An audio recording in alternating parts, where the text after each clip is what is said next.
Greetings and salutations, my friends. Welcome to another glorious day here at the Tango Hotel, where today we will be discussing Dragon Age the Veilguard.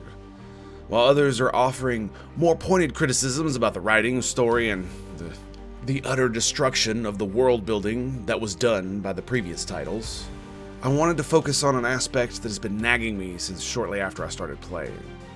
Is Dragon Age the Veilguard a role-playing game, or is it merely pretending to be? Before we dive too deep into rapid pontification and inflation of ego as it relates to my intelligence, role-playing games are at their core about playing some type of fantastical character in a fantastical world and carving a niche inside of it. How fantastical a world or character varies wildly depending on the game, setting, and personal preference. The true staple of this genre comes from how you interact with that world and the impact you leave upon it. This is where Dragon Age the Veilguard fails spectacularly. While its modern-day California language and messaging can be grating and utterly immersion-breaking, it pales in comparison to its inability to allow the player to actually roleplay, being only a simulacrum at best. This is its greatest failing by a country mile, which is only compounded by the sometimes to mostly bad writing and even worse world building. Veilguard does try to give you an origin that your character comes from, but unlike its namesake, Dragon Age Origins, it's wholly superficial. In Origins, your origin was your introduction to the game, building up the world, its players, and the stakes that your character would personally give a damn about. You not only choose your origin, but you would play it, live it, make decisions within it that would reverberate throughout the game, for better or worse. So when a character referenced your history about being a human or a dwarf noble, being a mage or a dirty street elf, it wasn't just a reference to that menu item you selected. It was reliving a memory of your first steps into Ferelden. In Veilguard, it's a menu option, with a few pieces of dialogue sprinkled into the plot here and there. You choose a faction, and laughably, what you did to earn your persona non grata status among them.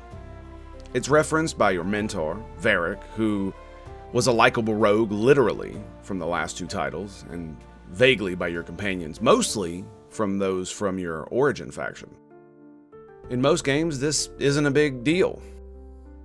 It's simply a backstory to get you going.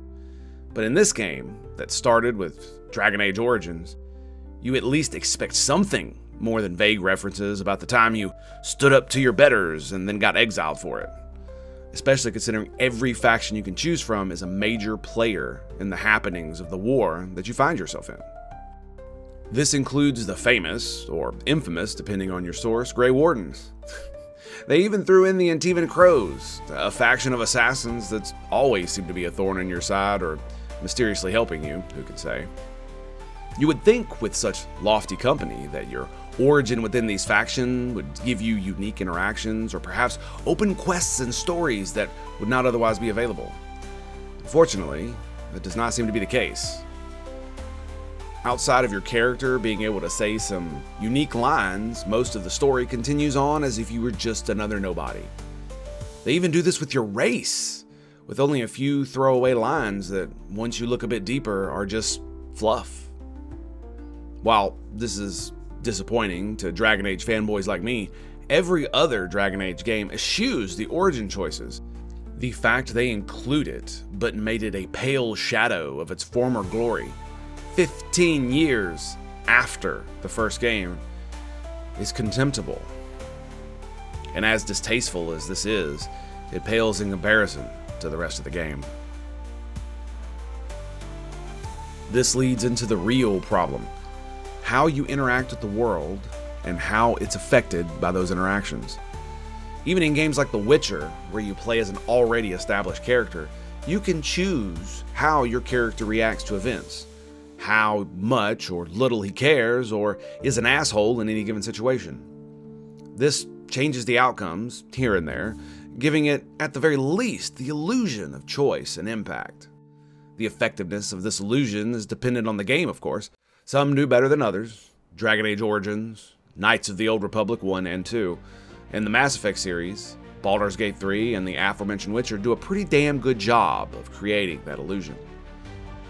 In Veilguard, there are only a handful of choices that seem to affect the world, and they are inconsequential at best, whether you save one city or another, fight a blue dragon or a red. Or games like Fallout 4 failed to deliver upon expectations of choice and the ability to role play whatever type of character you wanted, be that good, evil, or somewhat in between. Dragon Age Veilguard lacks even the pretense that Fallout 4 gives you.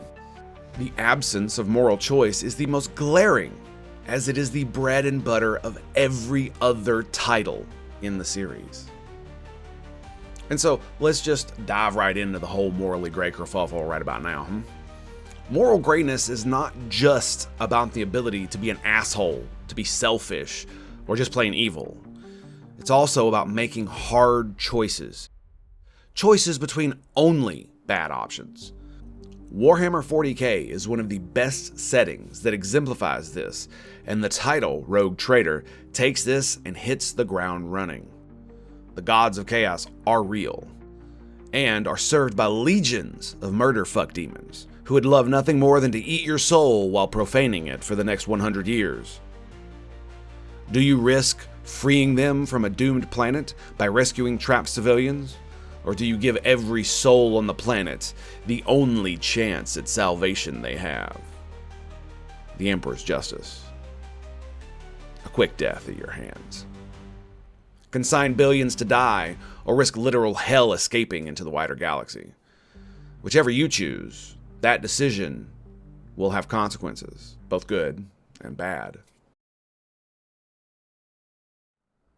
Dragon Age the Veilguard seems to lack this in its entirety. It's nowhere more obvious than with your companions. In almost every other RPG that has been mentioned, your traveling companions are not only varied and diverse in both race and alignment, but in what you can do with them. In many, you can kill them on sight, let them die of their own misfortune, exile them, and even in some cases, enslave them. It's not only this, but it's also the fact that you can disagree with your team. You can antagonize them, do such deeds of heroism or evil that they will leave of their own accord, too sickened by your righteousness or moral depravity to have anything to do with you.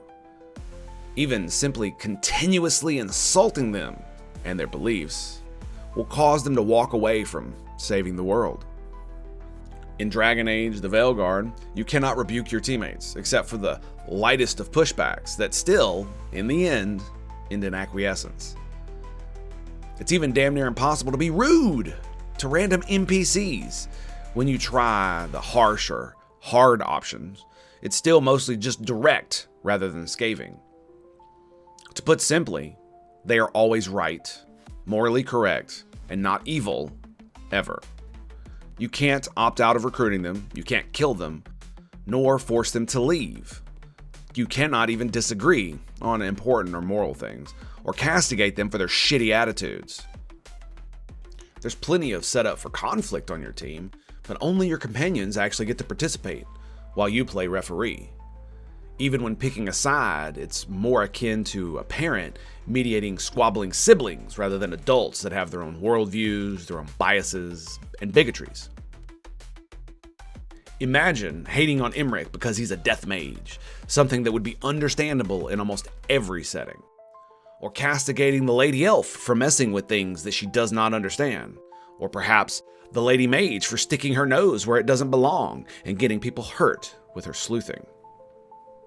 But you can't, and neither can you be evil, or become a true blood mage. There is an option as a Mournwatcher Spect Mage, but it's called something else and it doesn't work with your actual spells. Also, you must be against slavery, because slavery's bad, don't you know? It's so infuriating to see a franchise fall so far from where it came from. At least in Dragon Age 2 and Inquisition, most of these things were there, if not done well. And the California politics I mentioned earlier, they were in every other Dragon Age game, but they were integrated into the setting and the world in at least a respectful way. Respectful to the player and respectful to the setting. The writers of those games weaved the message in a way that provoked thinking from the player by allowing them to solve these complex issues in their own way, rather than provoking their ire by insulting their intelligence.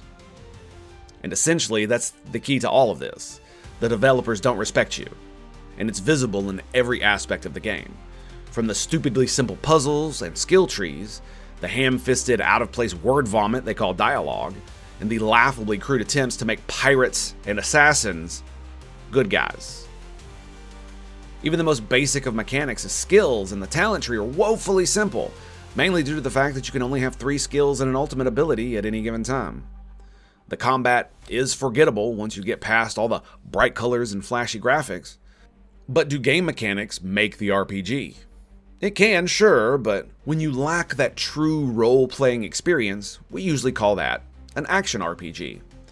With leveling and skill mechanics we all love and enjoy, and very little to no role-playing, outside of being a murder hobo in a world full of things that need to be murdered.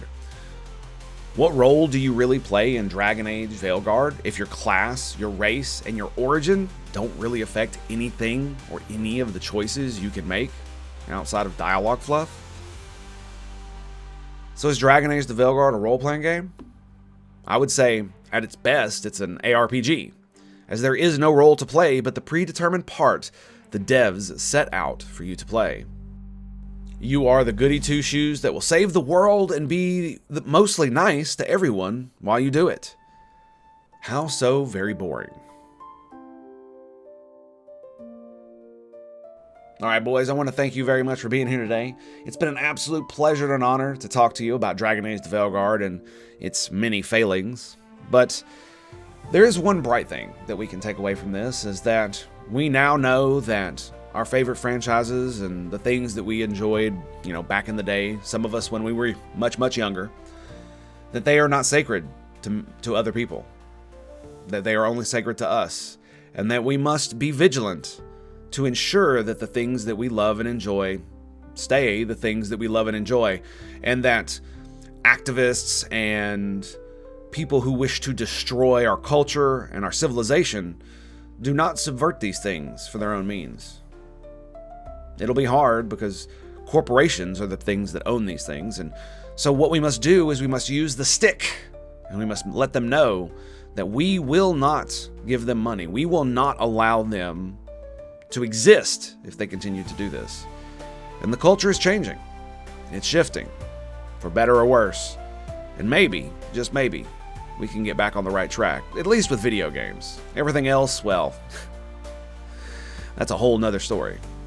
So, until next time, my dudes, it's been a pleasure, it's been an honor, and I'll see you then, boys. Peace out.